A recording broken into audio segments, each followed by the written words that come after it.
Prologue. Loss is an unpredictable thing. Sudden loss is different from a fast fade. Sudden loss is savage. It grabs you by the heart and tears at you like a hungry buzzard. It eats at you until there is nothing left but bone, and then releases you into a tumult of grief. There you nearly drown in depths you never imagined you could survive, but you do. You are pulled ashore by memory, which creates a way for you to walk back to the beginning and create a new territory of life without your loved one as you knew them. Here the colors are different. The light is muted or sharper. Here the flora and fauna of love and simple relationship take new form. Here the mundane is magical and the unimaginable is routine.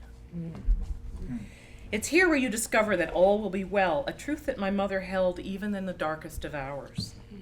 It was the first thing she said when I fell while ice skating in 8th grade and had to be on crutches for 2 months while my ligaments healed. It was what she said when I realized I had to take a leave from school because I was failing my classes.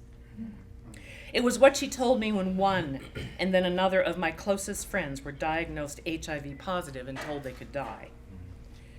It was what I tried to remember in the pre-dawn hours of November 15th, 1999, when my father called me to tell me she had suffered a stroke and was in surgery. It was at the core of the next 12 years of my life with her slowly devolving body.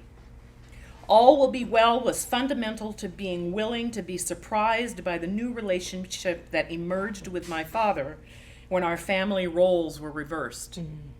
Dad no longer had a wife. Rather, he had gained an aging child to care for.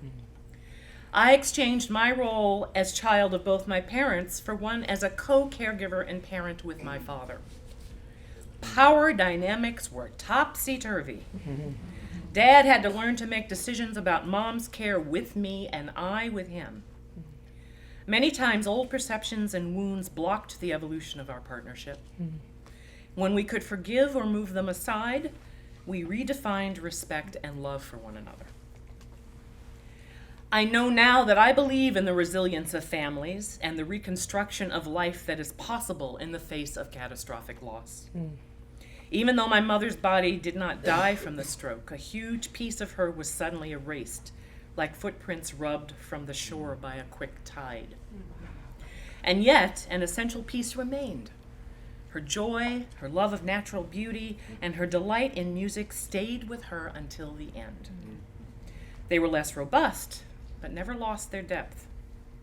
When I sat with her on Sunday afternoons in the Lake Merritt Botanical Gardens and asked if she liked being near the waterfall and the ducks and the cedar trees, she often replied with an emphatic, That told me that despite losing her words and physical movement, the mom I loved was still there. I hope this book serves as a companion as you travel your own road of loss, of redefining relationships, of redefining yourself in the midst of disruption or tragedy. I hope it offers the possibility of surprise, resourcefulness, and deep delight in the newness that emerges through plummeting into the abyss of that loss and journeying back with your eyes focused on the stars.